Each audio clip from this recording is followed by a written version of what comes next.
L'Église aujourd'hui, en ce 18e dimanche du temps ordinaire de l'année C, vous le voyez, nous propose la couleur toujours verte, c'est la couleur liturgique du temps ordinaire.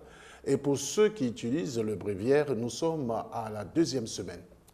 En première lecture, le texte qui nous est proposé est tiré du livre de Qoéleth au chapitre 1er, verset 2, au chapitre 2, versets 21 à 23.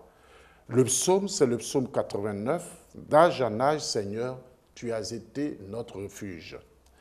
La deuxième lecture qui nous est proposée est tirée de la lettre de Saint Paul apôtre aux chrétiens de Colosse, donc aux Colossiens, chapitre 3e, versets 1 à 5, 9 à 11.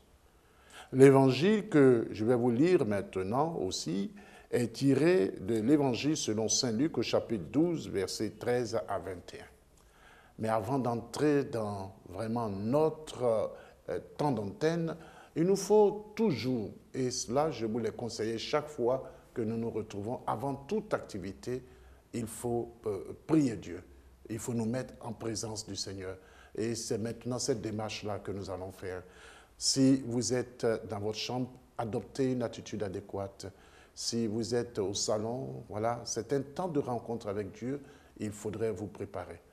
Et puisque vous êtes prêts maintenant, nous allons nous signer au nom du Père et du Fils et du Saint-Esprit. Amen. Amen. Seigneur, merci. Merci pour ce que nous sommes. Merci pour ton amour. Malgré nos limites et nos faiblesses, tu nous aimes d'un amour infini. Nous voulons te dire merci. Nous voulons te demander pardon pour toutes les fois où nous n'avons pas été à la hauteur de cet amour, de cette miséricorde. Sois avec nous, guide nos pas, que ton esprit nous dirige et nous aide. Nous voulons te confier tous ceux qui sont sur ce plateau, caméramans, réalisateurs, animateurs, invités. Nous voulons te les confier. Sois avec eux, sois avec leur famille. Nous voulons te prier aussi, Seigneur, pour tous les malades qui sont dans les hôpitaux, qui souffrent et qui, dans cette souffrance, souvent perdent la foi et doutent de ta présence auprès d'eux. Que, à travers leurs prochains, ils sentent ta présence. À travers les médecins, ils sentent ta présence. À travers les prêtres, les parents qui visitent, qu'ils sentent ta présence, ta proximité. Cette présence, cette proximité qui ne nous manque jamais. Nous te prions pour notre pays, la Côte d'Ivoire. Donne à nos dirigeants, donne à nous-mêmes, citoyens, d'être remplis de paix, de miséricorde, de pardon. Que nos actes, que tout ce que nous disons, que ce soit pour la paix, pour la réconciliation. Nous te le demandons à toi qui vis et qui règne pour les siècles des siècles. Amen. Au nom du Père et du Fils et du Saint-Esprit. Amen. Alors je voudrais, avant de lire l'Évangile, vous présenter celui qui se trouve sur ce plateau avec moi, le Père Jean-Marie Kouassi. Il est secrétaire adjoint à l'archevêché d'Abidjan.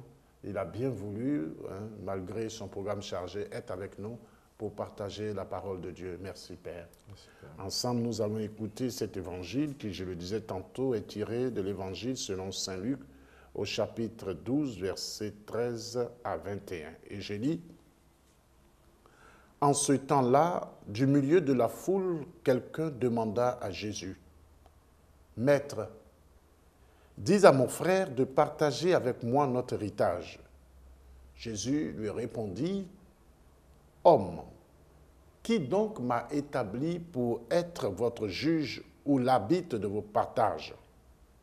Puis, s'adressant à tous, « Gardez-vous bien de toute avidité, car la vie de quelqu'un, même dans l'abondance, ne dépend pas de ce qu'il possède. » Et il leur dit cette parabole. Il y avait un homme riche dont le domaine avait bien rapporté. Il se demandait, « Que vais-je faire?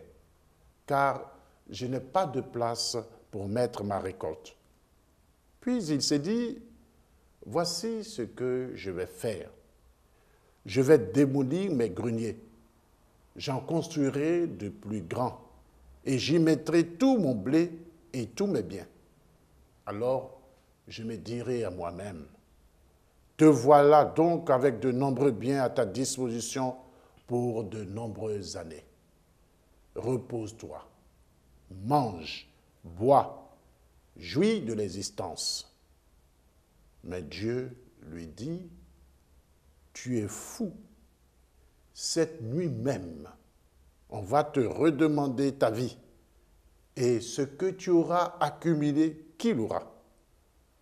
Voilà ce qui arrive à celui qui amasse pour lui-même au lieu d'être riche en vue de Dieu. Acclamons la parole de Dieu. Louange à toi, Seigneur Jésus.